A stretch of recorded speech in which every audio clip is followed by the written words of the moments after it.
আজ আমরা একটা খুব সুন্দর গল্প শুনব। গল্পটা হলো চার ভাই আর একটা স্বপ্নবীজকে নিয়ে।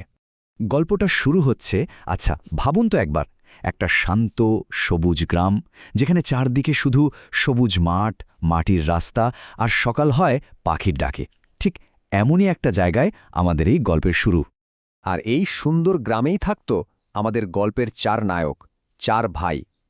ওদের বাড়িটা হয়তো খুব সাধারণ ছিল, কিন্তু ভালোবাসায় একদম কানায় কানায় ভরা। তো চলুন এক এক করে পরিচিত হয়নি ওদের সাথে। সবার আগে বড় ভাই প্রিয়াংশু। ও ছিল বেশ শান্ত, খুব চিন্তাভাবনা করে চলত, আর কি বলবো, অসম্ভব দায়িত্ববান। ওর প্রধান কাজই ছিল ওর ছোট ভাইদের দেখে রাখা, সবসময় আগলে রাখা। এরপরেই আসছে নীলাংশু। ওর মাথায় জানেন সবসময় নতুন কিছু শেখার, নতুন কিছু বানানোর চিন্তা কিলবিল করত। মানে মারাত্মক কৌতূহলী আর ভীষণ বুদ্ধিমান। ৩ নম্বরে ছিল প্রিয়ম।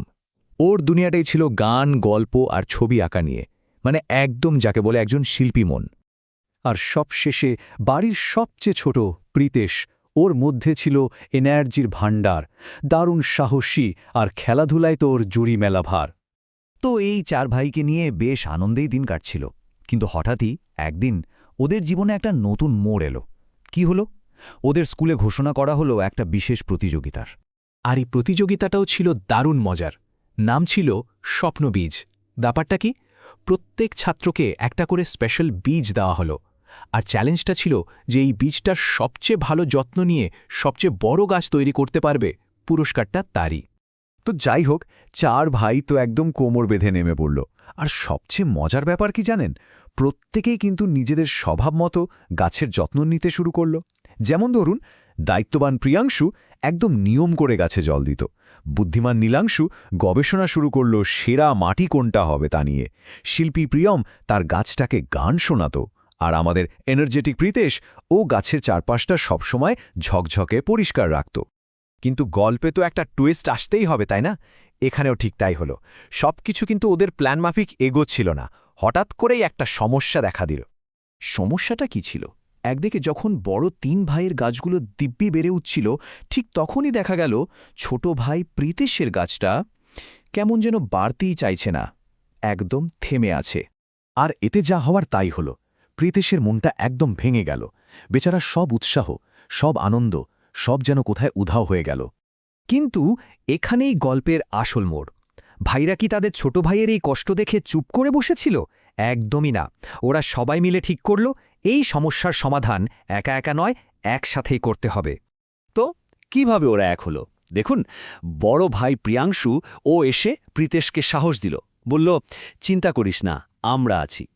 জ্ঞানী নীলাংশু ওর সব জ্ঞান কাজে লাগালো, মাটি পরীক্ষা করে বের করল যে আসলে সমস্যাটা কোথায়। আর প্রিয়ম ওর গান দিয়ে, ওর আনন্দ দিয়ে প্রীতেশের মনটাই ভালো করে দিল। মানে প্রত্যেকেই নিজের নিজের শক্তি নিয়ে ঝাঁপিয়ে পড়ল।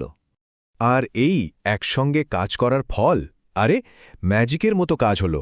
কিছুদিন যেতে না যেতেই প্রীতেশের সেই মনমরা গাছটা আবার তরতর করে বাড়তে শুরু করল। সত্যি, একতার শক্তি যেন একটা জাদুর মতো। অবশেষে চলে এলো প্রতিযোগিতার ফাইনাল দিন। সবাই খুব উত্তেজিত। কিন্তু সেদিন ওদের শিক্ষক এমন একটা কথা বললেন, যা শুনে ওদের সবার কাছে জয় পরাজয়ের মানেটাই একদম বদলে গেল। শিক্ষক সবাইকে ডেকে বললেন, তোমাদের মধ্যে কে জিতেছে, কে হেরেছে সেটা বড় কথা নয়। সবচেয়ে সুন্দর জিনিস যেটা হয়েছে সেটা হলো তোমরা একে অপরকে সাহায্য করেছ, আর এটাই আসল সাফল্য। মানে জেতার থেকেও যে অনেক বড় কিছু আছে, সেটাই ছিল এই প্রতিযোগিতার আসল শিক্ষা।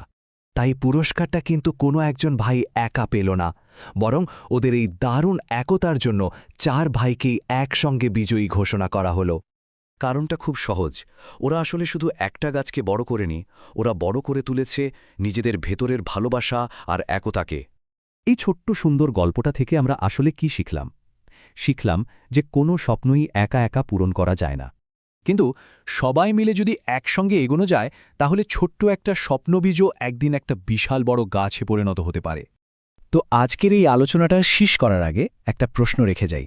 একটু ভেবে দেখলে কেমন হয়, আমাদের জীবনে এমন কোন স্বপ্নগুলো আছে যা একা নয় বরং সবাইকে সাথে নিয়ে পূরণ করা সম্ভব? এই ভাবনাটাই না হয় আজ সঙ্গে থাক।